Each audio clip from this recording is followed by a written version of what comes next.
Everybody. I'm really coming on late tonight, burning the midnight oil, but it just can't be helped. We have so much information coming in, breaking news, and so I'm going to get started. I'm not going to waste any more time. Of course, if you've been following this case, this is going to be a wowzer, and it what it does is it corroborates that things are happening behind the scenes, and we're only getting um, started. We're only getting started. Okay. So today is it's June 19th, 2025, and it's 1,781 days since Richard was forcibly removed from his barracks room and his life was taken from him. And it's yeah, why? Because he was a whistleblower. He was a whistleblower corroborating the truth telling of President Trump as president number 45. So this happened in 2017, 18, and 19, and 20. And we received information. This is not the breaking news, but it is breaking news. We have double breaking news, triple breaking news almost every day. That Richard was, he started his whistleblowing in Qatar. In Qatar. There were problems in Qatar, and we know this because Richard told us, right? We know this that there were problems, very huge problems in Qatar. You can say Qatar, you can say Qatar, you know, potato. So, yeah, so that is huge information, and more and more intelligence is coming in because for the longest, the one thing they did not want the public to know is that Richard was a whistleblower, because there's a lot of legal obligation that the Army has to take to protect a whistleblower. And of course, they failed Richard because they targeted Richard. The very entities that were obligated to protect him were targeting him, because what he was exposing was the criminal trafficking that implicated them. And so, his unit was up to no good. And there were those, it's all going to come out, who's who and what did what and who did what and all of that. And so, of course, we have the prime suspects in our son's murder, named as Richard's platoon leader, Dallas Hart, Dallas Hart's mother, Leilani Hart, and their family member, who's a former Fort Bliss CID agent, Tavita Nusa, who uh, who had his badge terminated in 2021. Now, that is huge in itself, okay? That's huge in itself, and I really haven't emphasized that as much as I should, because when you have your badge terminated, that's a really, really big deal. And very few law enforcement officers, once they get a badge, get their badge terminated. So that happened in 2021, and that is really put some red flags up because of what happened at the end of October in 2020, when Nidal Baem caused an earthquake in this case, an earthquake. And today's breaking news absolutely corroborates that. Now, they tried to put a lid on it, but what happened in October of 2020? We were there. We were in El Paso. We lived there for months, um, investigating our son's disappearance and murder. And um, and of course, the cover up, investigating the cover up of the cover up. and having to be targeted ourselves. Um, just surrounded. I can't even imagine what Richard had to go through because, he wasn't a civilian. He was under their thumb. He had to live in the barracks. He had to, respect their positions in the military. And here we were being targeted, our home being um, searched without a warrant, being misled left and right, being threatened, witness intimidation, everything. And I just can't even imagine what they did to him because they absolutely weaponized. Uh, they weaponized their positions. They weaponized the UCMJ. They weaponized their agencies. They weaponized everything in order to silence him. That ultimately led to his murder. And the capo of this whole thing, or the jefe of this whole thing, and I don't like to, I'm trying to figure out a good word to describe Bob Moore because he really is the bad guy for the mob boss, for the billionaire mob boss, the billionaire that has the most to lose. And he has Bob Moore that absolutely you have to understand Bob Moore of El Paso Matters. He's not just writing false stories, he's absolutely engaged in the criminal activities themselves that he is reporting on, fabricating. Um, uh, hit the story that of the crime that he engaged in to cover up for himself. So this is a cover up of a cover up of major, major crimes, including, of course, the Walmart mass shooting and, of course, our son's murder, the whistleblower soldier that was reporting criminal trafficking and was a real threat to this billionaire um, criminal Mexican cartel tied criminal network, um, because Richard was cooperating, was a witness to uh, President Trump's truth telling and his administration investigating and auditing the area, El Paso and Fort Bliss. And so, of course, he was really a threat to them. And they set out to target him to, um, he was such a stellar soldier.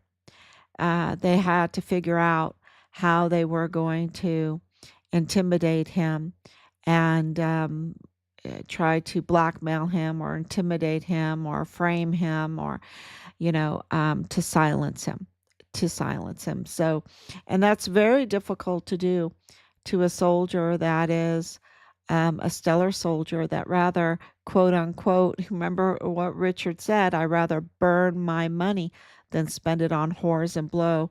And they were absolutely compromising our soldiers, and the command was allowing it to happen um, with whores and blow, meaning young girls, very young girls. I mean, a 14-year-old girl was living in the barracks for 4 months, being um, abused for gain. What do you call that? The oldest profession in the world. They were doing that to her. They were doing that to her in the barracks, and this compromised so many of our soldiers, of our service men and women. And they bring in all kinds of substances and have these parties. They arrange the parties even during the COVID lockdown. They brought in the young girls and arranged these parties.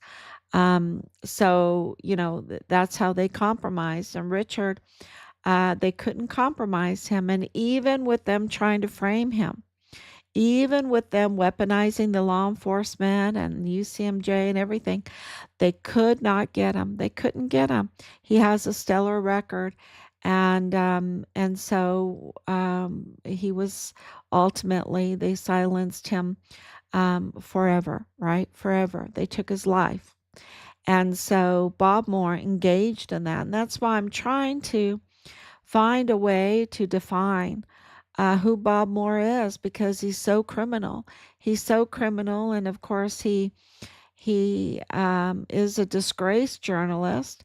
Journalist is not the right word for him, because he publishes false stories that he fabricates with unreliable, convicted criminal sources that are part of his criminal group that took part in these crimes.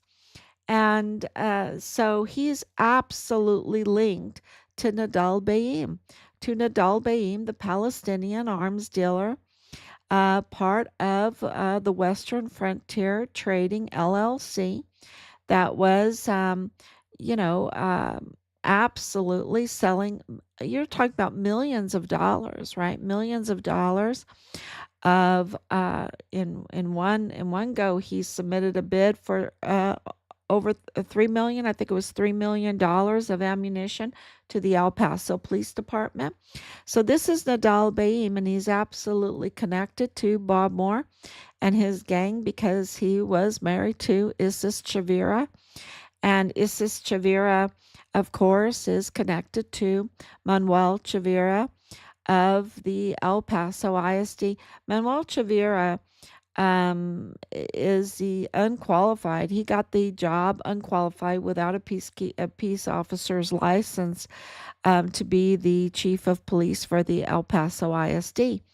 And he's absolutely connected, family connected to Mexican cartel, Arturo Alba and Willie Moya. And these are big cartel people, so big that they were executed. They were executed, uh, you know, but with gunshots, right? And so they're absolutely, we have confirmed all of that. And that connects Nidal Baem to that. And that connects Bradford Bugado, the lieutenant colonel, with absolute access, to having a security um, pass, right? To having security access, being in the G3 of the 32nd ADCOM, which is Richard's command. So Nidal Baem and his wife, but now it's his ex-wife. Okay, they just recently, and they did it like in 60 days. They did it so fast. Their divorce was so fast. It wasn't like James Courtney Hart and Leilani Hart. Their divorce took a long time. They had a lot to figure out there, and but not Nidal Baem and Isis Chavira. Theirs went very, very quickly. Why? They've been married for decades, right? Or living together. I mean, they've been together for a long time, And why now? Why now? Well,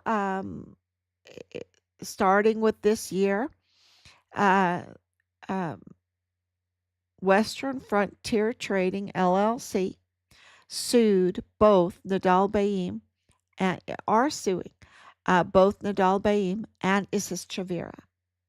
Now that is huge breaking news, huge breaking news, because don't forget that Nidal Baem, being a Palestinian arms dealer and the father-in-law of Bradford Bugado, the lieutenant colonel in the G3 of the 32nd ADCOM Richard's command, and having access to Richard's entire case, right? And having a family relationship with Manuel Chavira, whose wife is Teresa Chavira, okay? Police investigator who was very, very cozy, very intimate with Jesus Eddie Nieto Jr.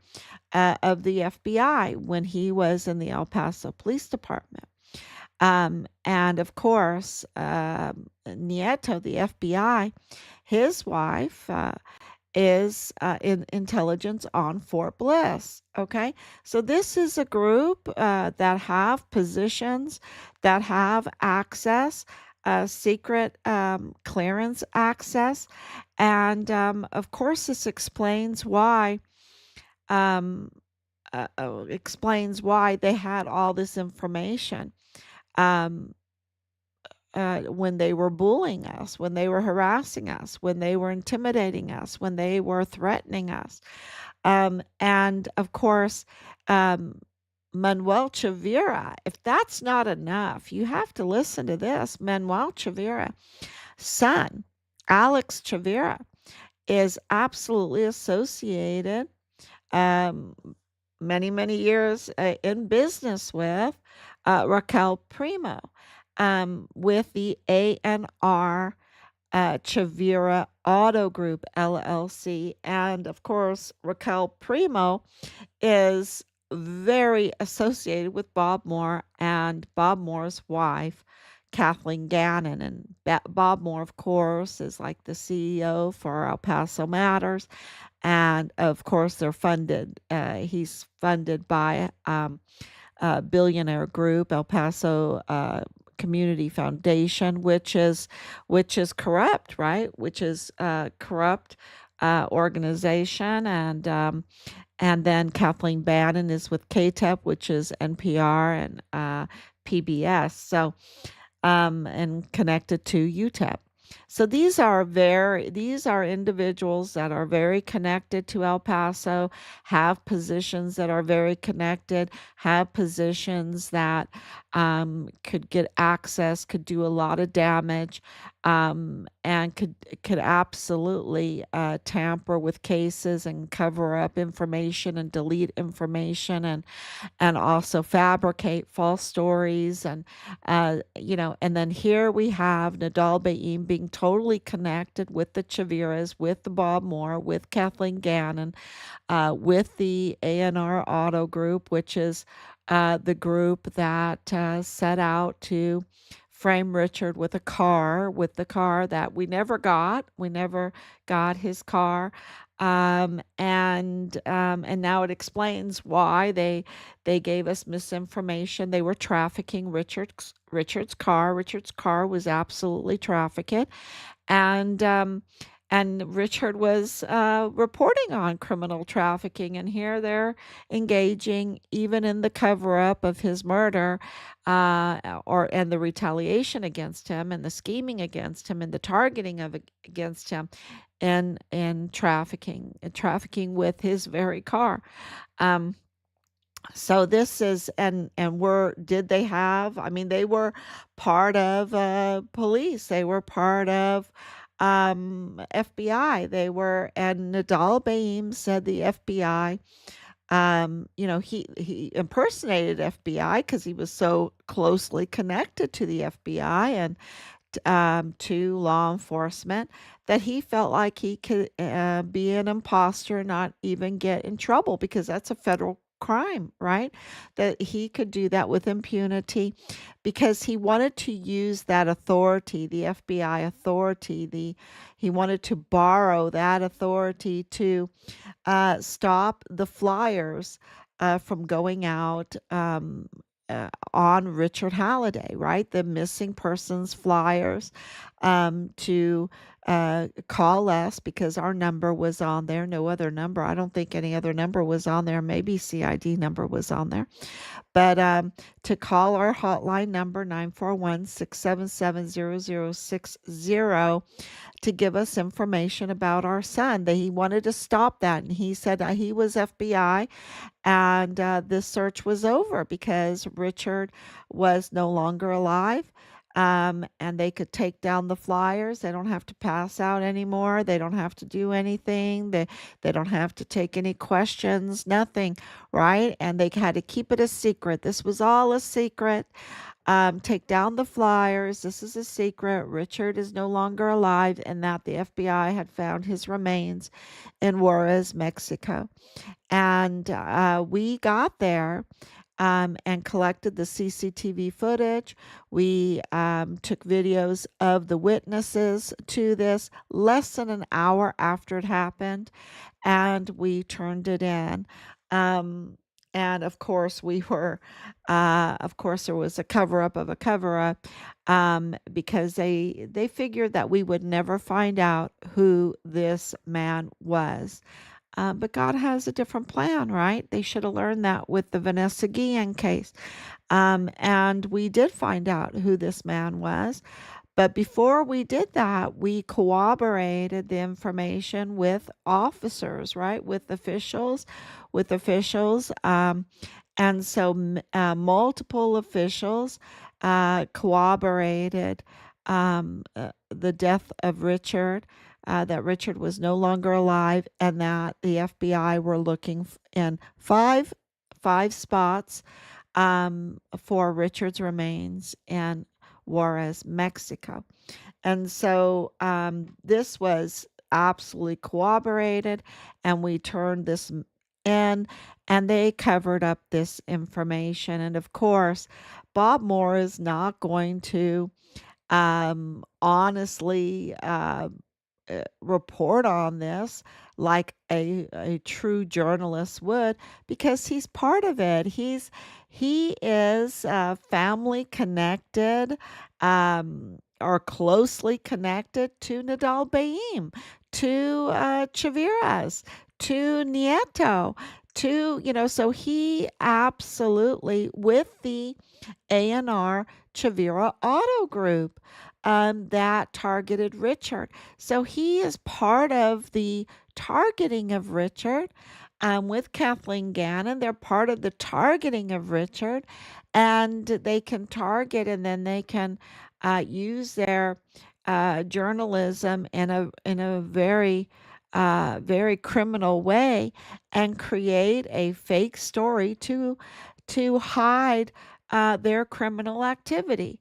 And so, I'm trying to define what this kind of bad actor is for the billionaire mob boss to silence a whistleblower that was corroborating the truth telling of what the criminal activity was going on at the border in El Paso and Fort Bliss by President Donald Trump.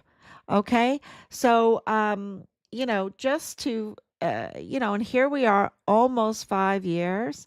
And people say, oh my gosh, that's so long. But what we have uncovered is a cartel connected billionaire criminal trafficking contract fraud network, worth billions of dollars, that Richard was exposing. And so it's that includes the media, the complicit, not even the implicated media, the complicit and implicated media with the cartel, with law enforcement bad actors, with dirty agents, right? With mutineers in the military, right? On Fort Bliss. So it's just, and then you have, these corrupt contracts. And of course, now they're going to hash it out in court. Western Frontier Trading suing both Nidal Baem, the Palestinian arms dealer, that was so at leisure. You should watch the video. He's just like so confident in himself that he can pose as an FBI agent and use that power, use that authority to stop an investigation and demand silence. I mean, that's what he was doing. And so now he's being sued, and of course he's the father-in-law of a Lieutenant Colonel Bradford Bugado in the G3 of the 32nd ADCOM with top secret clearance, and that's Richard's command. And and the general is telling us that he's a nobody, that he's just a nobody. Um, this is huge breaking news. We'll need to take a little time um, with other sources to see what all of this brings forward. And but what it does do, and let's see if I didn't even check if I'm on because I was just so let's see if I'm on. Anicia, thank you so much, even for coming on this late. Can you believe this, Anicia, that this is what's going on? I mean, aren't you stunned? Aren't you stunned? I'd really love some feedback on that because what this is saying is that there is so much going on behind the scenes because if Western Frontier Trading is suing Nidal Baem and his wife that he just divorced through this all, they immediately, when the case came against them, they immediately filed for divorce. So I don't know what they're trying to protect in all of that, right? Because it's Isis Chavira who is connected to the Manuel Chavira and Alex Chavira, who's connected, of course, two sons with Raquel Primo, connected to Bob Moore and Kathleen Gannon. I mean, when I just can't even tell you all the emotions when you see Bob Moore's name connected to the very auto group LLC that was absolutely obstructing justice in our son's case. Okay. Tampering with evidence, obstructing justice, witness manipulation. I'm going to leave it to the lawyers. You know, and it is just absolutely stunning what is coming out because Bradford Bugado, if they are suing Nidal Baem and Isis Chavira, what's going on with Bradford Bugado? Um, uh, and what's going on with Lieutenant General Sean Bernabe? I mean, and others. And I think that President Trump told us what's going on because he absolutely was the main target through all of this. Okay, we know through the FBI the last few couple days that they were producing, the CCP was producing with the FBI fake um, driver's license that's is that the DPS, right? Is that the DPS? Um, to to create more voters, right? To create more voters, to give them to individuals that have been taken advantage of. Some of them criminal, absolutely. Some of them criminal. Some of them not in their right mind, and giving them right to vote in our elections so that they could affect the election, and that the CP was doing that. We know that that was targeting against President Trump. It wasn't in President Trump's favor, it was against him. We know that the Walmart mass shooting was absolutely, the narrative is absolutely defective. We know it's fake.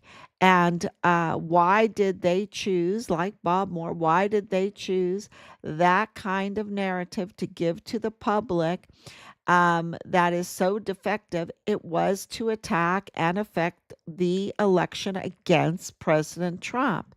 And why did they go after whistleblowers that corroborated what President Trump was saying, and what his administration was investigating and auditing there in El Paso on Fort Bliss? Why did they have to silence those whistleblowers, including Richard, who, they took his life? And why did they do that? Well, they did it to target President Trump, to leave President Trump with no witnesses, with no whistleblowers, with no support in what he was saying and in the investigations and the audits that his administration was conducting. Um, it's very clear that he was the main target over and over again. I could give you even more examples. But it's the same group, and I've followed the trail from the attempts on his life back to this same group in El Paso. And I think it's going to come out that, so he's paying attention. This is what I'm saying. If they are targeting him, if they are trying to absolutely affect an election with the CCP doing it, right? And Mexican Cartel doing it.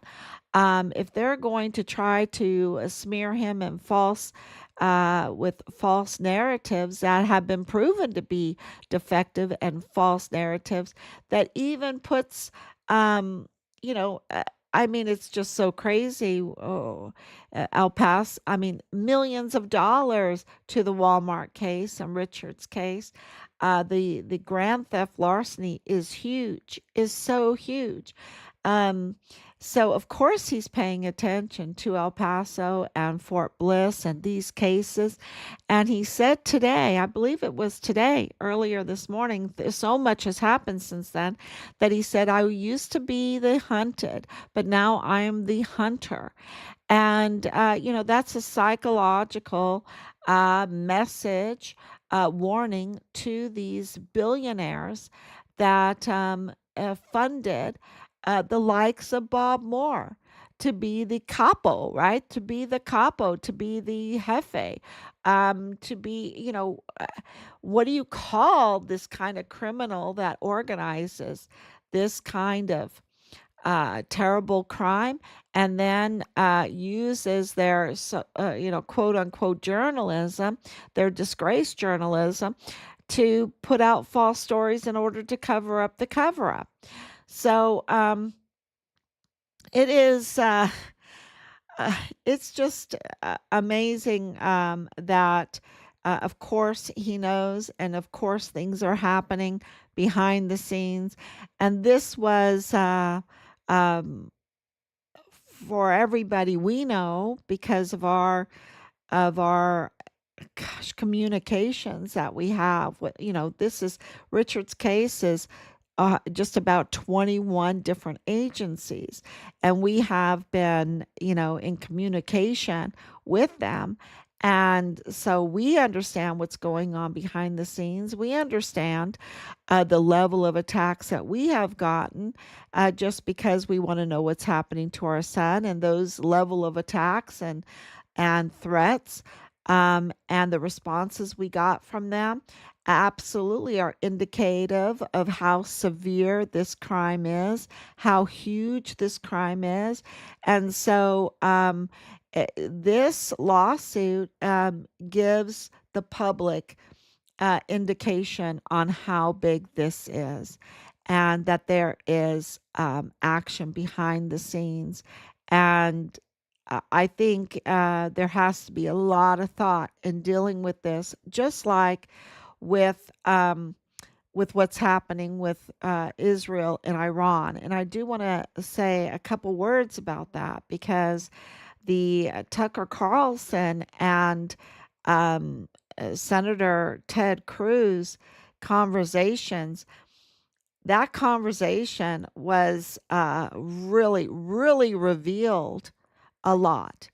Number one, this is being a wife of a physician assistant, 30-year veteran who was deployed many, many times and had to see the suffering from war, not just from our service members, not from just from the soldiers that he cared for that, were um, hurt very, very badly by IUDs, right? By gunfire, but mostly, but IUDs were really, really bad in where he was, and but it was also from the civilians, even children, that these IUDs hurt, and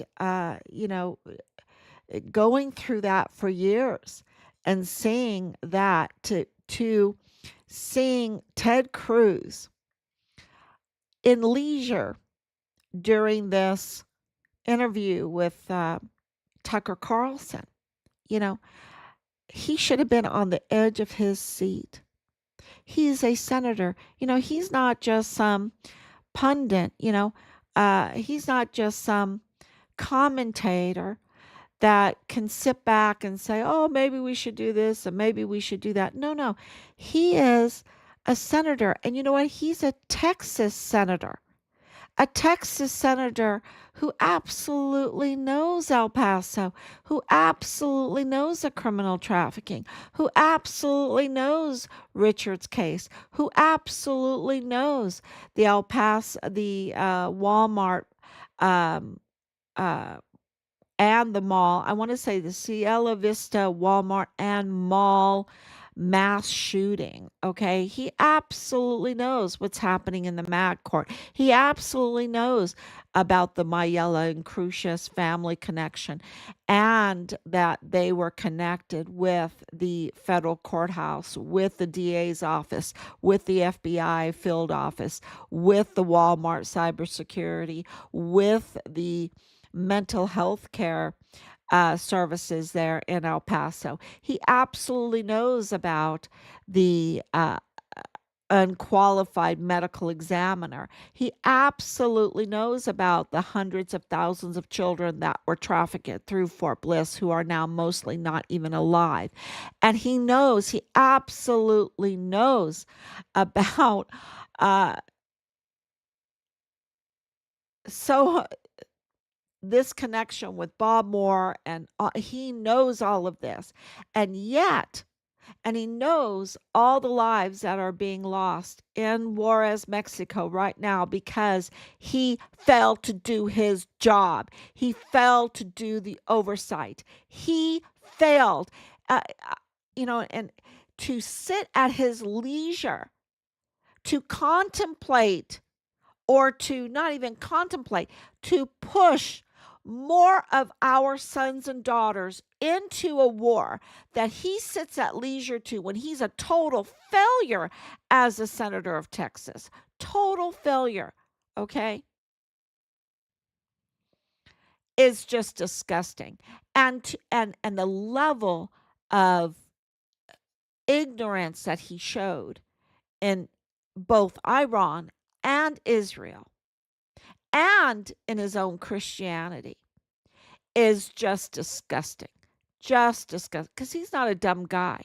And these senators, they have staffs, they have beautiful offices, they have secret clearances, they have all kinds of access that the normal person doesn't. And he is supposed to be serving the people of Texas. And look at what a failure. What a failure he is. Millions and millions of dollars and lives lost and even service members. What he is just gross negligent. Gross, gross. And he went there. He went there to the Walmart and mall mass shooting. He went there. And I know some things. I know some things. He's really, to see him talk about the Iran, Israel, it was just, I tell you, I had to tell the people of Texas what a disgust. What a disgust of a man. What a, can you even say that? A shell of a man. He's just a disgust. And I know there's many more, but to see it so outright is was very, very revealing. Very revealing, because the whole Walmart case could have been, I mean, it could have absolutely, it had federal funds. He could have just absolutely served the people of Texas in a much better way, and we would have had a death penalty. We would have had the all the shooters, because there's multiple, and there would have been death penalty. And we would have had the truth. And in Richard's case, the same way too. The same way. And so I just think this whole with Nidal Baem, with Bob Moore, with the Ayellas, with the Primo, with the command, the mutiny in the command. Um, yeah, we better really think twice about any kind of war. And these are the things, I'm not even privy to all of the information that our lawmakers and our president is privy to, right? Uh, we have a lot of contacts. In this case, it's really given us some insight that we would never have ever had. But we better really think that, I think this whole, my opinion, our opinion here in this household, is that this is all a diversion again from what's going on in El Paso. From what's going on in El Paso, from what's going on uh, with Fort Bliss and our military, and all the investigations going on right now, the deportations going on, the self deportations, which I think uh, a million illegals have self deported.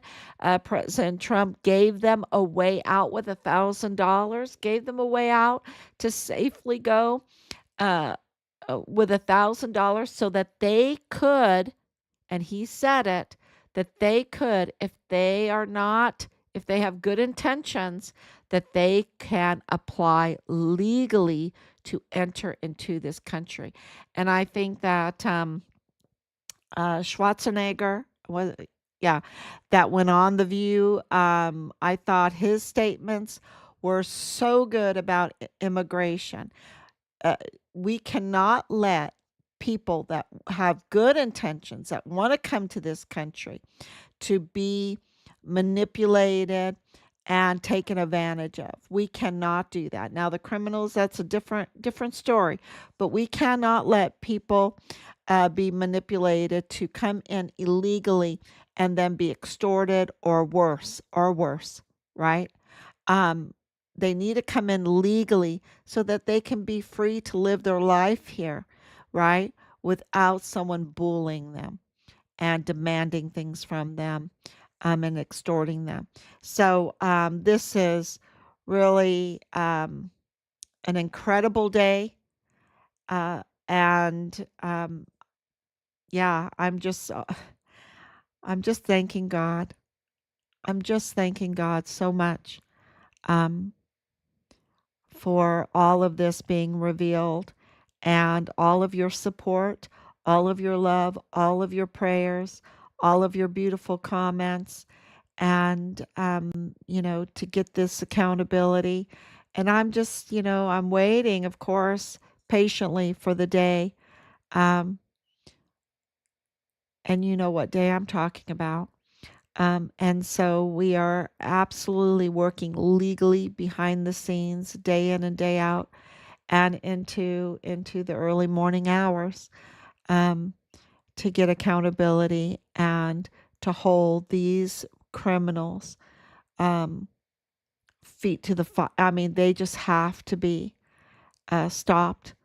What they were doing, and these mutineers, we give them everything, and they became traitors, right?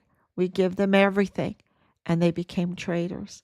And they're using our institutions and our beautiful uniforms and our beautiful badges and our beautiful stars and our beautiful stripes for their personal gain and to serve